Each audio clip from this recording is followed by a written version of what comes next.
Hello everyone, welcome to today's session. I am Kajol and in this video we are going to discuss methods of performance appraisal. तो इसके previous video में हमने concept, objectives, advantages और process of performance appraisal को देखा था. तो I hope आप इन topics को समझ गए होंगे and we are ready to move ahead. So we will discuss different methods of performance appraisal now. So before we dive into the topic, let me tell you that if you are preparing for UGC NET Commerce, PGT Commerce or for Delhi University examination, then these videos are useful for you. And if you want to know more about our courses, then you can contact to the given number or you can download the Vishnu Economic School app. So let's get started with methods of performance appraisal. तो अब यहाँ पे जो performance appraisal के methods हैं उसमें यहाँ पे ट्रेडिशनल मेथड्स भी हैं और मॉडर्न मेथड्स भी हैं. तो ट्रेडिशनल मेथड्स में आता है यहाँ पे checklist method, critical incident method, straight ranking method, graphical rating method और फोर्स डिस्ट्रीब्यूशन मेथड. और मॉडर्न मेथड्स में है यहाँ पर management by objectives, then behaviourally anchored rating scale and 360 degree performance appraisal. तो इन सारे मेथड्स को हम डिटेल में डिस्कस करेंगे. तो पहले हम यहाँ पे ट्रेडिशनल मेथड्स के अंदर चेकलिस्ट मेथड को डिस्कस करते हैं. तो अब चेकलिस्ट मेथड के अंदर हम इसको एक एग्जाम्पल से देखते हैं.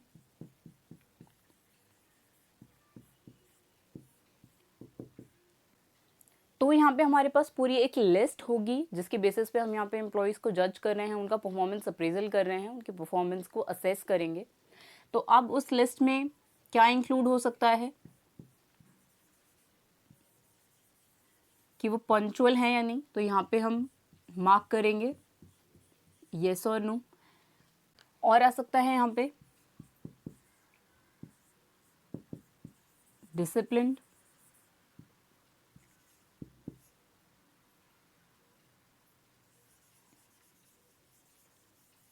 Consistent behaviour with peers,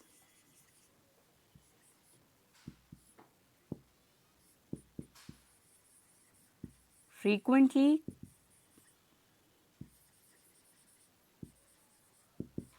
commits mistakes,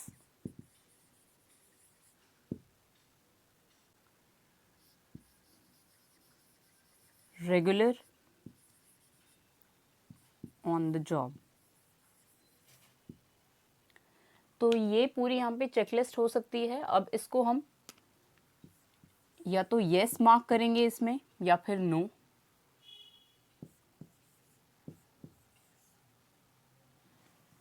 as per the assessment, as per the performance of the employees.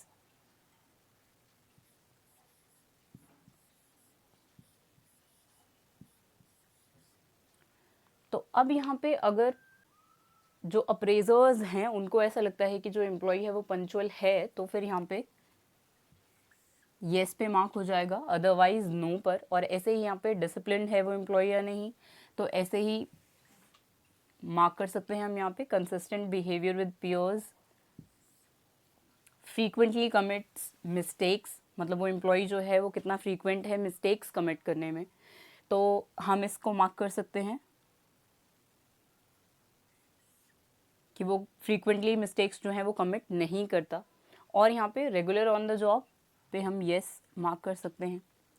तो इसी को हम यहाँ पे चेकलिस्ट मेथड बोलते हैं जिसमें हमारे पास एक प्री डिफाइंड क्राइटेरियाज होते हैं, एक लिस्ट होती है जिसके बेसिस पर हम यहाँ पे जो एम्प्लॉयज़ हैं उनकी परफॉर्मेंस को असेस करते हैं और उसके बाद यहाँ पे चेक मार्क करते हैं कि अगर एम्प्लॉय जो है वो उस पर्टिकुलर क्राइटेरिया में उसने कैसा परफॉर्म किया है, एक्सेप्टेबल परफॉर्मेंस है या नहीं. तो इसी मेथड को हम यहाँ पे checklist method of performance appraisal बोलते हैं. जैसे हमने यहाँ पे देखा कि ये एक traditional method of performance appraisal है और यहाँ पे ये मोस्ट कॉमन मेथड है यहाँ पर, क्योंकि हम एम्प्लॉयज़ को एक प्री डिटर्मिन्ड क्राइटेरिया के ऊपर जज कर रहे हैं. जो ट्रेड्स हैं यहाँ पे, जो एम्प्लॉयज़ ने ट्रेड शो करे हैं, इसके बेसिस पे हम यहाँ पे मार्क करते हैं, चेक मार्क करते हैं पूरी लिस्ट को, जो भी ट्रेड्स की लिस्ट है उसके ऊपर.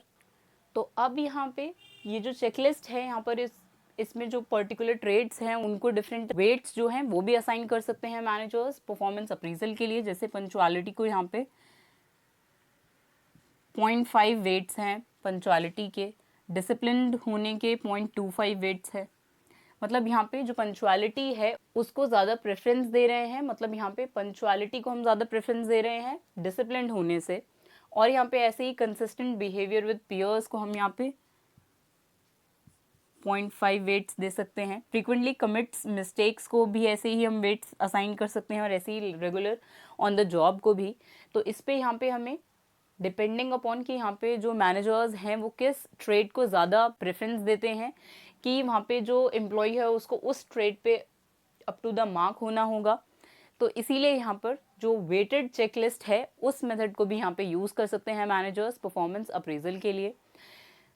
जो यहाँ पे सिंपल चेकलिस्ट मेथड है जिसमें वेट्स जो हैं वो असाइन नहीं किए हैं, इस मेथड को भी यहाँ पे मैनेजर्स यूज़ करते हैं। ये सिंपलेस्ट मेथड है परफॉर्मेंस अप्रेजल का।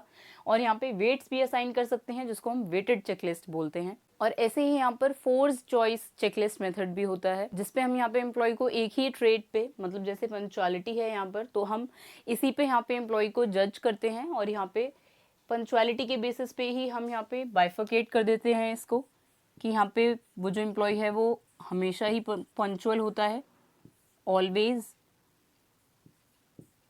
नेवर हो सकता है इसमें।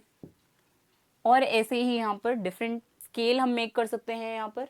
और यहाँ पे in the middle of these two extremes भी हो सकता है यहाँ पर, कि वो जो एम्प्लॉय है ना तो वो हमेशा ही पंक्चुअल होता है, ना हमेशा पंक्चुअल नहीं होता वो। तो इसके बेसिस पे भी हम यहाँ पे एम्प्लॉयज़ का परफॉर्मेंस अप्रेजल कर सकते हैं, और इसको हम यहाँ पे फोर्स्ड चॉइस चेकलिस्ट मेथड बोलते हैं, जिसके थ्रू यहाँ पे मैनेजर्स जो हैं वो एम्प्लॉयज़ का परफॉर्मेंस असेसमेंट कर सकते हैं। तो अब यहाँ पे जो सेकेंड ट्रेडिशनल मेथड है वो है क्रिटिकल इंसिडेंट। तो अब यहाँ पे इंसिडेंट का जो मतलब है वो एक्चुअली यहाँ पे इवेंट से है। तो अब यहाँ पे जो क्रिटिकल इवेंट्स हैं उनकी बेसिस पे हम यहाँ पे एम्प्लॉयज़ का परफॉर्मेंस अप्रेजल कर रहे हैं। तो अब इस मेथड को हम डिस्कस करते हैं। तो अब यहाँ पे क्रिटिकल इंसिडेंट मेथड के अंदर यहाँ पे जो मैनेजर्स हैं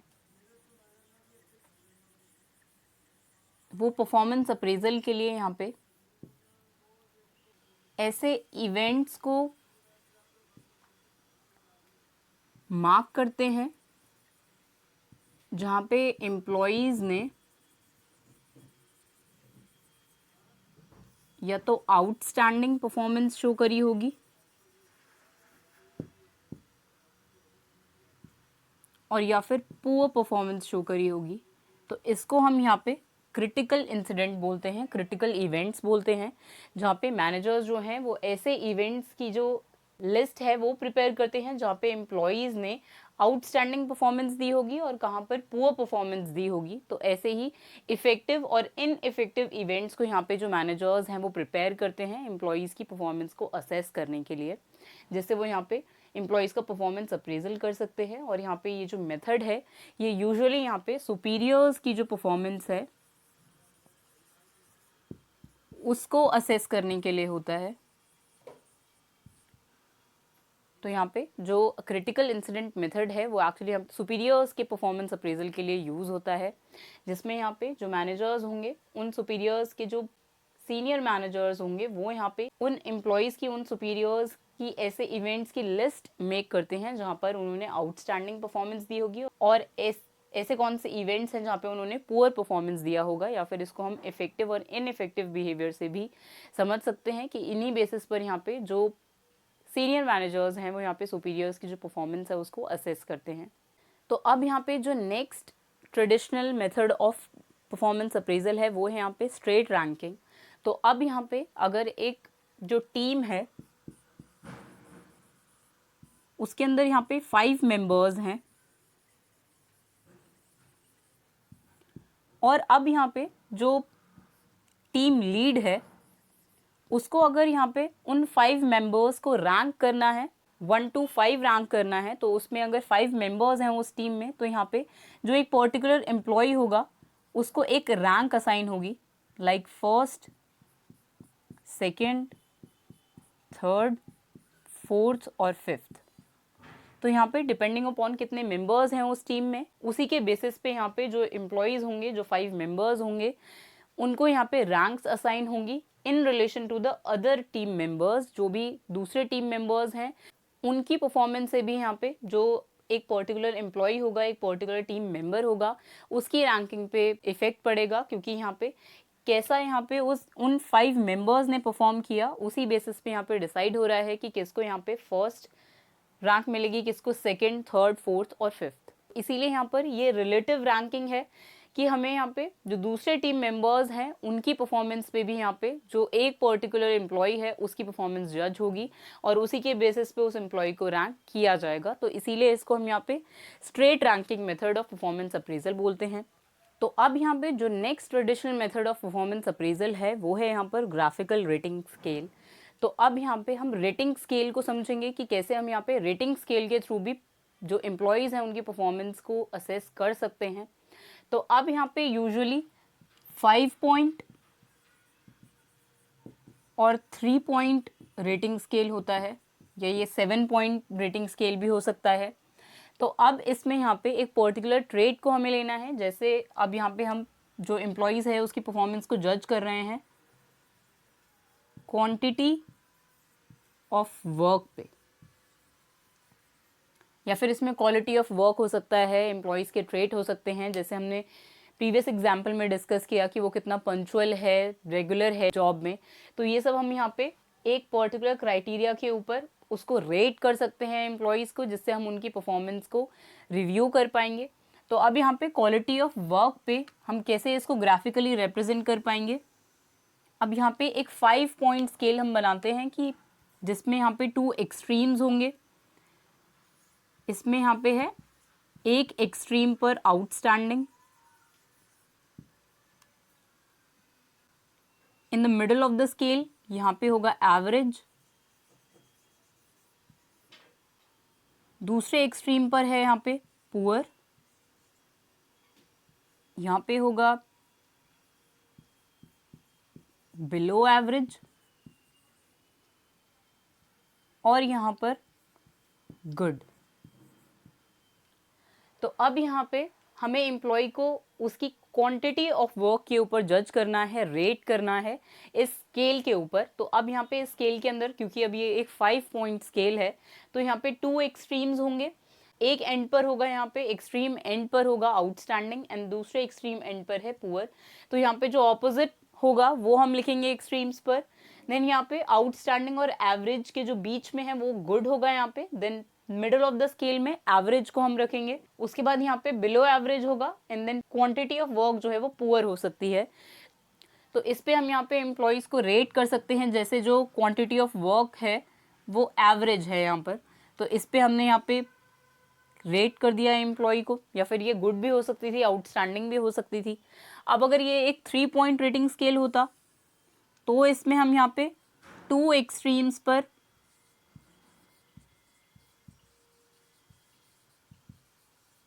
एक पर हम यहाँ पे आउटस्टैंडिंग रखते और एक पर पुअर, और यहाँ पे मिडिल में एवरेज होता। तो अब इसी रेटिंग स्केल पर 3 पॉइंट रेटिंग स्केल पर हमें एम्प्लॉय की परफॉर्मेंस को जज करना है। तो अब यहाँ पे जो एम्प्लॉय की परफॉर्मेंस है वो यहाँ पे आउटस्टैंडिंग है, तो हम इसको ऐसे मार्क कर सकते हैं उस स्केल के ऊपर, जिसको देख के यहाँ पे जो मैनेजर्स होंगे वो ये आइडिया लगा सकते हैं कि यहाँ पर जो क्वांटिटी ऑफ वर्क है उसके बेसिस पे जो परफॉर्मेंस है एम्प्लॉय की वो आउटस्टैंडिंग है, मतलब उसने जो क्वांटिटी ऑफ वर्क है वो अप टू द मार्क है। तो इसीलिए यहाँ पे एम्प्लॉयज़ की जो परफॉर्मेंस अप्रेजल है उसको हम ग्राफिकल रेटिंग स्केल के थ्रू भी परफॉर्म कर सकते हैं। तो अब यहाँ पे ऐसा भी हो सकता था कि हम इनको न्यूमेरिकल नंबर्स में भी लिख सकते थे। 1 is for outstanding, 2 is for good, 3 is for average, 4 is for below average and 5 is for poor. तो अब यहाँ पे अगर उस एम्प्लॉय को यहाँ पे एवरेज रेट किया है तो उसका स्कोर होगा 3, और यहाँ पे ऐसे ही जो क्राइटेरिया होंगे, लेट्स से यहाँ पे हम एम्प्लॉय को उसकी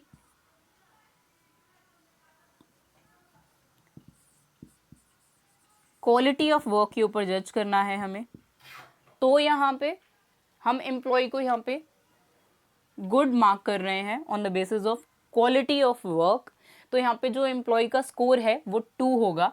और यहाँ पे हम रिवर्स भी कर सकते थे इसको, मतलब यहाँ पे जैसे हमने पुअर के लिए 5 पॉइंट्स एलोकेट करे हैं, वैसे ही हम यहाँ पे आउटस्टैंडिंग पे 5 पॉइंट रख सकते थे, रिवर्स कर सकते थे इसका। आउटस्टैंडिंग के लिए यहाँ पे 5, गुड के लिए 4, एवरेज के लिए 3 ही रहता वहाँ पर, बिलो एवरेज के लिए 2 और पुअर के लिए 1। तो यहाँ पे इसको हम as per the managers discretion हम यहाँ पे कैसे भी रेट कर सकते हैं इन पॉइंट्स को। बस यहाँ पे जो क्राइटेरिया है वो डिफाइंड होना चाहिए और जो सेम स्केल है वो through out the assessment use होना चाहिए, तभी यहाँ पे जो इफेक्टिव असेसमेंट है वो हो पाएगा ग्राफिकल रेटिंग स्केल के अंदर। तो अब यहाँ पे नेक्स्ट मेथड है फोर्स डिस्ट्रीब्यूशन मेथड। तो इसको अब हम डिस्कस करते हैं। तो अब फोर्स डिस्ट्रीब्यूशन मेथड के अंदर प्री डिटर्मिन्ड क्राइटेरिया के ऊपर हम असेस करते हैं एम्प्लॉयज़ की परफॉर्मेंस को, और यहाँ पे ये रिलेटिव होता है।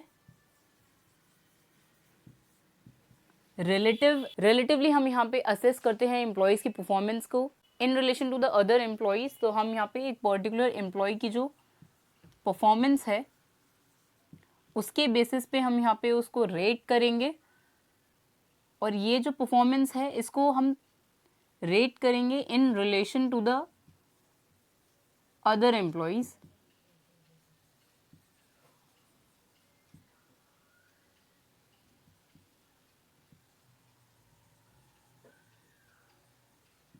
जैसे हमने वहाँ पे स्ट्रेट रैंकिंग मेथड के अंदर देखा कि अब जो एक एम्प्लॉय की जो रैंकिंग है उसको अफेक्ट करेंगी दूसरे एम्प्लॉयज़ की रैंकिंग्स, वैसे ही यहाँ पर एक प्री डिटर्मिन्ड क्राइटेरिया के अंदर यहाँ पे एक एम्प्लॉय को हम किस क्राइटेरिया में फॉल करेगा वो एम्प्लॉय, उसकी परफॉर्मेंस जो है उसको हम किस क्राइटेरिया में जज करेंगे वो यहाँ पे डिपेंड करेगा in relation to the other employees. तो अब यहाँ पे इसको हम एक एग्जाम्पल से समझते हैं ताकि हम यहाँ पे इस फोर्स डिस्ट्रीब्यूशन मेथड को ठीक से समझ जाएं। तो अब यहाँ पे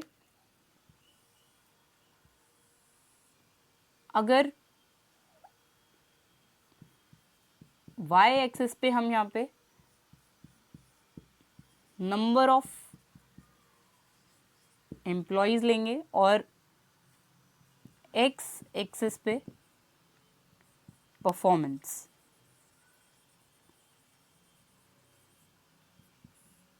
तो अब यहाँ पे जो परफॉर्मेंस है उसी को हम यहाँ पे प्री डिटर्मिन्ड क्राइटेरिया कह रहे हैं।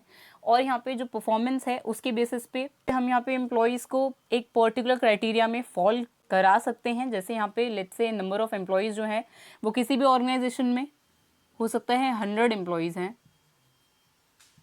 और उनको हमें यहाँ पे प्री डिटर्मिन्ड क्राइटेरिया के अंदर जो है वो डिस्ट्रीब्यूट करना है डिस्ट्रीब्यूशन स्केल के ऊपर। तो अब यहाँ पे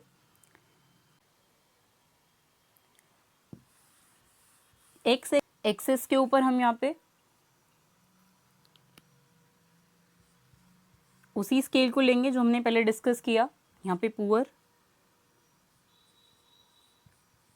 यहाँ बिलो एवरेज, जो हमने 5 पॉइंट रेटिंग स्केल को देखा था उसको हम यहाँ पे ले रहे हैं एक्स एक्सिस के ऊपर, then average, good and outstanding.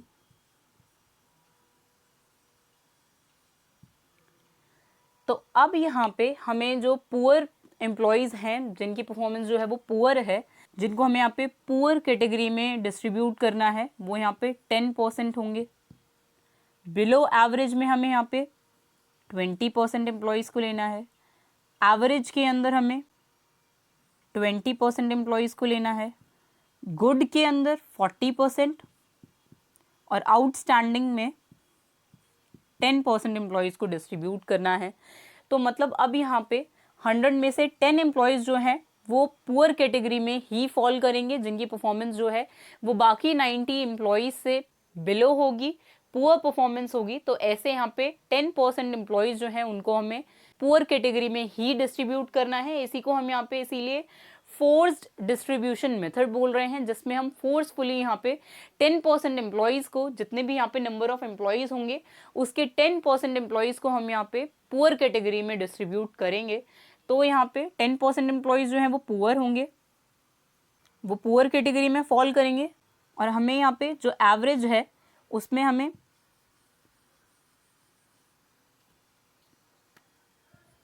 40% लेना होगा ताकि हम एक बेल कर्व जो है वो मेक कर पाए। यहाँ पर गुड में हम यहाँ पे 20% ले सकते हैं, जिससे हम यहाँ पे एक बेल कर्व को फॉर्म कर पाएंगे। तो अब 10% देन 20%,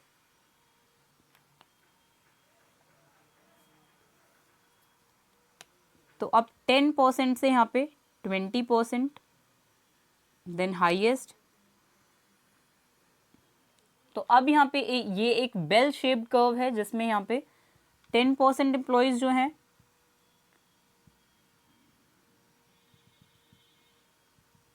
वो पुअर कैटेगरी में है, बिलो एवरेज 20% क्राइटेरिया में डिस्ट्रीब्यूट हुए हैं, एवरेज 40% में, गुड एम्प्लॉय 20% एम्प्लॉयज़ जो हैं वो गुड कैटेगरी में फॉल करते हैं और 10% जो हैं वो आउटस्टैंडिंग कैटेगरी में फॉल करते हैं। तो इससे हम यहाँ पे ये समझ सकते हैं कि जो एम्प्लॉयज़ हैं 100 एम्प्लॉयज़ लेट से अगर हमने यहाँ पर लिए हैं तो इस केस में यहाँ पे ये जो 100 एम्प्लॉयज़ हैं उनमें से यहाँ पे 10% को हमें फोर्सफुली ही पुअर कैटेगरी में डिस्ट्रीब्यूट करना होगा, 20% को बिलो एवरेज में, 40% ही यहाँ पे एवरेज में फॉल कर सकते हैं, गुड एम्प्लॉयज़ जो हैं वो यहाँ पे 20% ही हो सकते हैं और आउटस्टैंडिंग 10% ही एम्प्लॉयज़ हो सकते हैं उन 100 एम्प्लॉयज़ में से। 10 एम्प्लॉयज़ आउटस्टैंडिंग, 20 गुड हो सकते हैं, 40 एम्प्लॉयज़ जो हैं वो एवरेज कैटेगरी में फॉल कर सकते हैं, बिलो एवरेज में 20 एम्प्लॉयज़ हो सकते हैं और पुअर कैटेगरी में यहाँ पे 10 एम्प्लॉयज़ होंगे उन 100 एम्प्लॉयज़ में से। तो इसी को हम यहाँ पे फोर्स डिस्ट्रीब्यूशन कहते हैं, जिसमें यहाँ पे एक प्री डिटर्मिन्ड क्राइटेरिया होगा जिसपे हम यहाँ पे एम्प्लॉयज़ को डिस्ट्रीब्यूट करेंगे और यहाँ पे एम्प्लॉयज़ की जो परफॉर्मेंस है वो रिलेटिव होगी कि कैसा यहाँ पर दूसरे एम्प्लॉयज़ परफॉर्म कर रहे हैं, उसी के बेसिस पे यहाँ पे उस एक पर्टिकुलर एम्प्लॉय की जो परफॉर्मेंस है वो बेस्ड होगी, किस क्राइटेरिया में उस एम्प्लॉय को हमें डिस्ट्रीब्यूट करना है वो डिपेंड करेगा यहाँ पर दूसरे एम्प्लॉयज़ की भी परफॉर्मेंस के ऊपर। तो आई होप आप यहाँ पे जो traditional methods of performance appraisal हैं उनको समझ गए होंगे, जिसमें हमने checklist method, critical incident method, straight ranking method, graphical rating scale और फोर्स्ड डिस्ट्रीब्यूशन या फिर फोर्स चॉइस या फिर फोर्स्ड रैंकिंग मेथड भी हम इसको बोल सकते हैं। तो आप इन सबको समझ गए होंगे। तो अब हम यहाँ पे modern methods of performance appraisal को डिस्कस करेंगे, जिसमें फर्स्ट है यहाँ पे MBO, मैनेजमेंट बाय ऑब्जेक्टिव्स। तो इसको पहले हम डिस्कस करते हैं। तो अब यहाँ पे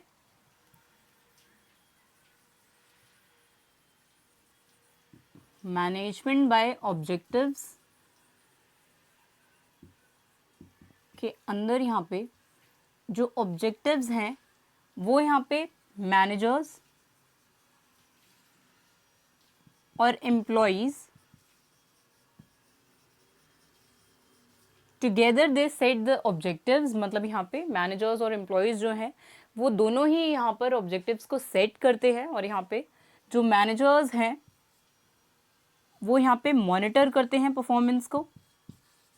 जो ऑब्जेक्टिव्स यहाँ पे सेट हो गए हैं, जो मैनेजर्स और एम्प्लॉयज़ ने मिलकर करे होंगे, तो उसके बाद यहाँ पे एम्प्लॉयज़ जो हैं वो कैसे परफॉर्म कर रहे हैं उसको, तो उसको यहाँ पे मॉनिटर करेंगे मैनेजर्स, जिसमें यहाँ पे वो जो प्रोग्रेस होगी एम्प्लॉयज़ की उसको चेक करेंगे और यहाँ पे फिर रिजल्ट्स को रिव्यू करेंगे। तो अब यहाँ पे मैनेजमेंट बाय ऑब्जेक्टिव्स के अंदर यहाँ पे पहले मैनेजर्स और एम्प्लॉयज़ जो हैं together they set the objectives, मतलब वो यहाँ पे पहले प्लान मेक करते हैं, प्लानिंग करते हैं, ऑब्जेक्टिव्स को सेट करते हैं, उसके बाद वो परफॉर्मेंस को मॉनिटर करते हैं, प्रोग्रेस को चेक करते हैं, एम्प्लॉयज़ भी और मैनेजर्स भी, और यहाँ पे फिर प्रोग्रेस को चेक करने के बाद जो रिजल्ट्स हैं उनको रिव्यू करते हैं, उनको कम्युनिकेट करते हैं, डिस्कस करते हैं। जैसा भी यहाँ पे एम्प्लॉयज़ ने परफॉर्म किया होगा उसको यहाँ पे असेस करते हैं। तो यही यहाँ पे मैनेजमेंट बाय ऑब्जेक्टिव्स का प्रोसेस होता है, जिसके थ्रू यहाँ पे जो मैनेजर्स हैं वो परफॉर्मेंस अप्रेजल कर सकते हैं एम्प्लॉयज़ का। नेक्स्ट मॉडर्न मेथड है यहाँ पे bars, means behaviourally anchored rating scale. तो अब यहाँ पे रेटिंग स्केल्स को हम पहले भी डिस्कस कर चुके हैं यहाँ पर ग्राफिकल रेटिंग स्केल के अंदर। तो अब यहाँ पे जो बिहेवियरली एंकर्ड रेटिंग स्केल है, इसके अंदर अगेन एक रेटिंग स्केल जो है, जैसे हमने 5 पॉइंट रेटिंग स्केल देखा, वैसे ही यहाँ पर बिहेवियरली एंकर्ड रेटिंग स्केल के अंदर भी जो 5 पॉइंट स्केल है या 3 पॉइंट स्केल है उसको मेक करते हैं एक स्पेसिफिक ट्रेट के ऊपर। तो अब यहाँ पे कोई सेल्स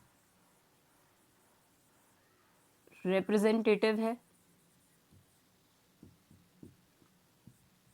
इसमें यहाँ पे हम ले सकते हैं, जैसे हमें एक सेल्स रिप्रेजेंटेटिव जो कि एक एम्प्लॉय है एक ऑर्गेनाइजेशन के अंदर, इसकी परफॉर्मेंस को हमें असेस करना है बिहेवियरली एंकर्ड रेटिंग स्केल के ऊपर। तो इसमें हम यहाँ पे इसको रेट कर सकते हैं एक रेटिंग स्केल के ऊपर 5 पॉइंट रेटिंग स्केल लिया हमने फिर से,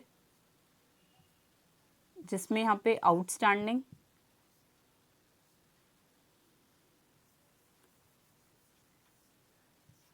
good, average, below average and poor है। तो अब यहाँ पे ऐसा हो सकता है कि यहाँ पे ये जो एम्प्लॉई है इसने कितना सेटिस्फाई किया है, कितनी परफॉर्मेंस इसकी सेटिस्फैक्ट्री है फॉर द कस्टमर्स, कि यहाँ पे कस्टमर्स को कैसे इस सेल्स रिप्रेजेंटेटिव ने हैंडल किया है, जो कस्टमर्स हैं वो यहाँ पे सेटिस्फाइड हैं या फिर यहाँ पे अनसेटिस्फाइड हैं। इसको हम यहाँ पे इस रेटिंग स्केल पे देख सकते हैं 2 एक्सट्रीम्स में। यहाँ पे नाइदर सेटिस्फाइड नॉर अनसेटिस्फाइड को हम in the middle of the scale ले सकते हैं। तो इस पे हम यहाँ पे इस एम्प्लॉय की परफॉर्मेंस को जज कर रहे हैं। तो अब ये यहाँ पे कुछ भी हो सकता है, इसकी परफॉर्मेंस को हम इस स्केल पे भी जज कर सकते हैं, 5 पॉइंट रेटिंग स्केल पे भी जज कर सकते हैं और 3 पॉइंट पे भी कर सकते हैं। तो अब यहाँ पे अगर इस एम्प्लॉय ने एवरेज परफॉर्मेंस शो किया है तो इसको हम एवरेज मार्क कर सकते हैं इस रेटिंग स्केल के ऊपर। तो अब यहाँ पे जो एम्प्लॉय का बिहेवियर है उसके बेसिस पे हम उसकी रेटिंग कर रहे हैं, तो इसीलिए इसको हम यहाँ पे बिहेवियरली एंकर्ड रेटिंग स्केल बोल रहे हैं।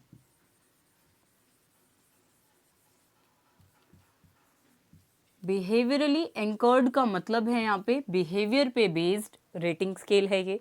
बिहेवियर पे बेस्ड होने को हम यहाँ पे बिहेवियरली एंकर्ड बोल रहे हैं।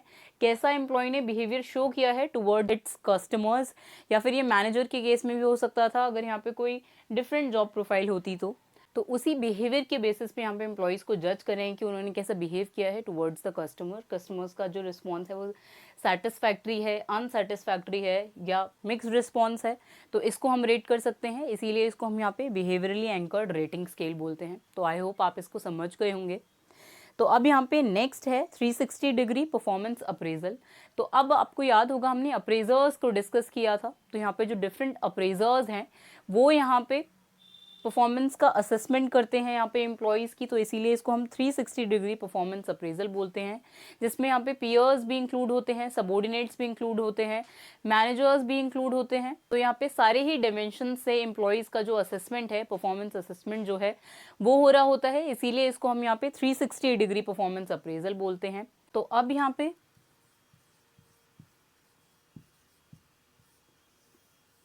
इसके अंदर जो एम्प्लॉयज़ हैं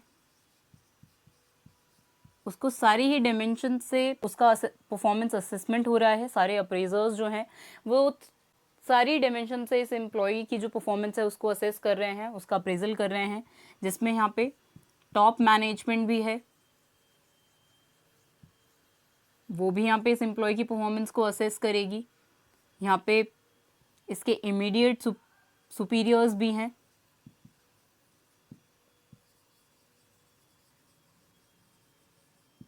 यहाँ पे कस्टमर्स भी हैं,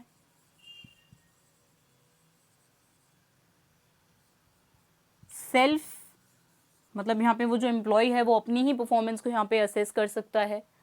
यहाँ पे पीयर्स भी हो सकते हैं जो सेम लेवल पे हैं उस एम्प्लॉय के, तो वो भी यहाँ पे उस एम्प्लॉय का परफॉर्मेंस अप्रेजल कर सकते हैं। और यहाँ पे सबऑर्डिनेट्स भी परफॉर्मेंस अप्रेजल कर सकते हैं उस एम्प्लॉय का। तो यहाँ पे सारे ही डायमेंशन से जब उस एम्प्लॉय का परफॉर्मेंस अप्रेजल हो रहा होगा, सारे ही जो अप्रेजर्स हैं वो परफॉर्मेंस अप्रेजल कर रहे होंगे उस एम्प्लॉय का, तो इसको हम यहाँ पे 360 डिग्री परफॉर्मेंस अप्रेजल बोलते हैं। तो आई होप आप यहाँ पे ये जो modern method of performance appraisal है इनको समझ गए होंगे, और जो ट्रेडिशनल मेथड हमने डिस्कस किए उनको भी आप समझ गए होंगे। So with this we are done with performance appraisal. So in the next video we will discuss industrial relations. So see you in the next video. Thank you.